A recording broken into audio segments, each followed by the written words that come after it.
All right, Jesus Dojo, we are revisiting something that we have done in the past, but we're looking at the relational spaces, and we're making the move to asking the question of how we can really see these relational spaces in the context of discipleship. And this is the hard move. This is the hard move, as always, to take what we observe in Jesus' life and start to move it into our context of how we live out following Jesus in the 21st century. But it's extremely fruitful and very important, as hard as it may be for us to do. And so we're gonna revisit the relational spaces. I'm gonna give a brief summary, but in preparation for this, you really should go back and watch the first relational spaces video, as well as having read all of Mark 3 together as a Jesus Dojo community.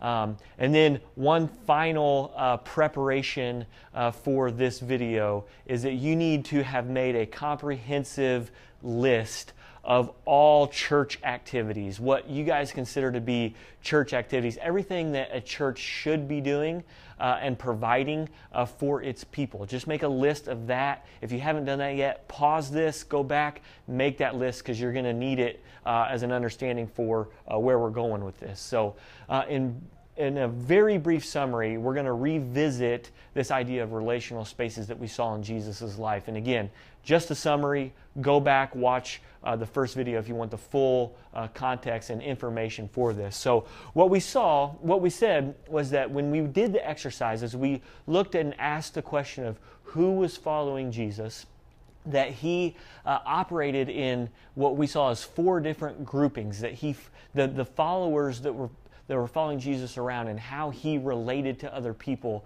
fell into four broad categories. And they were the crowds. The crowds are actually a character in the gospel. You'll see over and over again, 150 plus times, you see that word crowd, that they followed Jesus around, that his life was very attractional to the public, to the crowd. But then out of that, some stepped out and said, I want to follow Jesus. I want to see what these teachings are all about. I want to incorporate them into my life. And we said that this was the larger discipling community.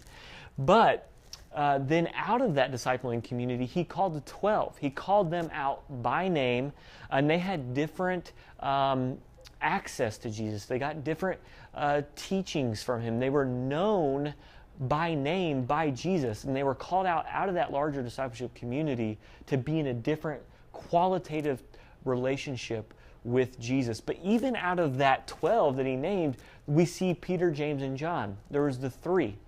The three had even more access to Jesus. They had different experiential opportunities with him. They got to see things that others didn't get to see. They had a very close, personal, reproducive relationship with Jesus himself. And so what we said is that what was fascinating about this is that modern day sociologists actually have shown that we, as human beings, we need these different relational spaces in our life. And they use different words, but they call the crowds the public space. The disciples is this social space. The 12 would be personal, and the three intimate. And in case you want to do a quick Google search and just learn more on your own, this is something called proxemics, and it really is fascinating, and you can learn a whole lot more than we can cover here. But it's not only just numbers of people, it's actually how we relate to people by distance, and it's just a fascinating thing that you can learn on your own. But trying to quantify this just a little bit in terms of numbers, said that the intimate space is really 2 to 3 others. That means the people that have full access to every bit of your life, that you're vulnerable to, like that you really have close proximity to. That's really about 2 to 3 people is all. That's about the limit of that space. But then as you move up, this is like 8 to 12. Those are people that you can know by name, that have a pretty good access to your life, that know a lot about you, that know your life story, that no details about your day-to-day life. That's the personal space of life. But then the social, this is where you really get like 15 to 70. It's like if you think of like a party. When you have a party, this is kind of the number. It's very comfortable. You may know some people's name, you may not. You may recognize some faces, but you may see some strangers mixed in. But it's that kind of comfortable social space. But then the public is where you get into the crowds. And that's really 75 plus. So what was fascinating, though, is that we said that Jesus, he operated in these spaces, that he represented all of these spaces, incorporated them into his life as he went about his mission for and with God. Like, this is how he moved. This is the rhythms. He moved in and out of these spaces with people.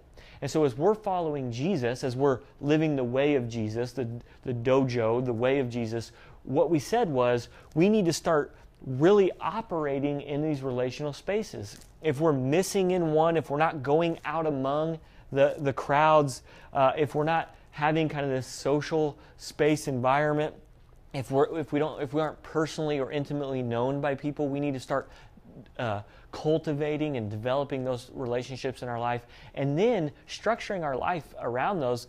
That is what it means to follow Jesus. We need to see all these different relational spaces living and active in our life.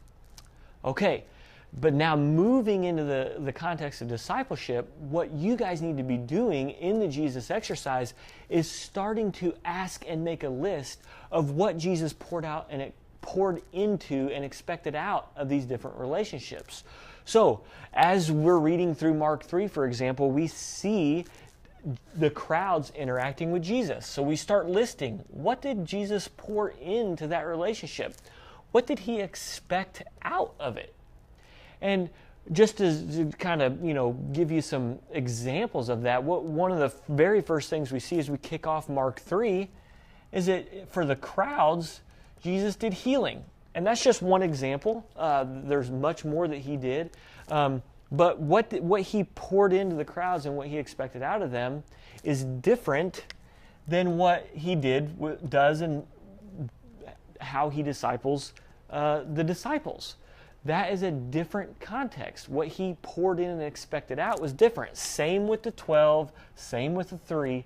But you guys need to be starting to make this list as you go through the exercise of how Jesus discipled. This is starting to make the move into, okay, so Jesus did this with the crowds, but he did this with the disciples. He did this with the 3. He did this with Peter, James, and John. Just starting to make those lists and starting to observe at the feet of Jesus how he discipled in these different relational spheres.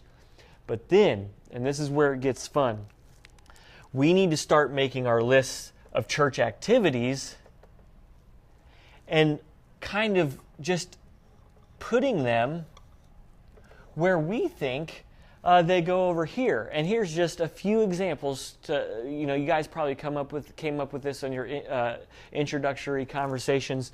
But here's just a list of a few things that we came up with when we did this, of what people normally expect from a church or from a church service or from being a part of a church. So a real simple one is Bible study. Right? That's something that most people expect when they are a part of a church, is that we will study the Bible. And we certainly have that expectation at One Life Church. But another one may be worship or singing. Another classic one that you're actually participating in right now is small groups, or what may have traditionally been understood as Sunday school. And then another one, simple one, is accountability. I hear that a lot. Or service, like we should serve the poor. Okay, so here's where it gets fun and where I think we can reorder our understanding of church and get more of a fulfilling experience of what it means to follow Jesus and be a part of a church, is that move these in conversation, in discussion, move these into whichever category you think they would be best accomplished. And here's just a classic example, this idea of small groups. What do you guys expect out of a small group? Is it Really? Are you wanting to be known, to have your story, to be challenged, to pursue Jesus better? Well, that probably is best done out of a group of 12.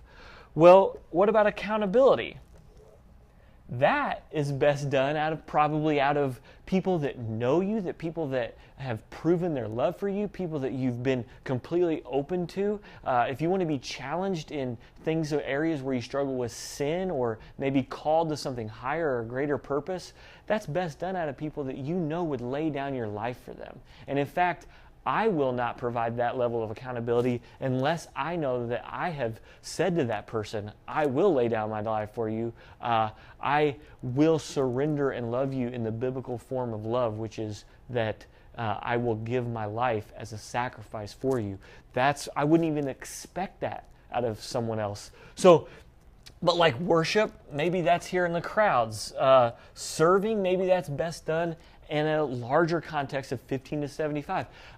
Anyways, just have that discussion at your table and start processing, how do I develop these spaces, these relational spaces, and then what are my expectations of the church, and how would they best be fulfilled in community, whether that's 3 or whether that's in the public space, in the crowds. Have these conversations and then begin to talk through how you can start to incorporate your discipleship through them. And I think that in doing this process, you'll be freed, but you'll also have a fuller understanding and a healthier understanding of what it means to be the church and what you can expect from the organizational church and Sunday services and things like that. So I hope it's fruitful for you, and I hope that you begin to align your understanding of church and discipleship with how Jesus ordered his relational spaces.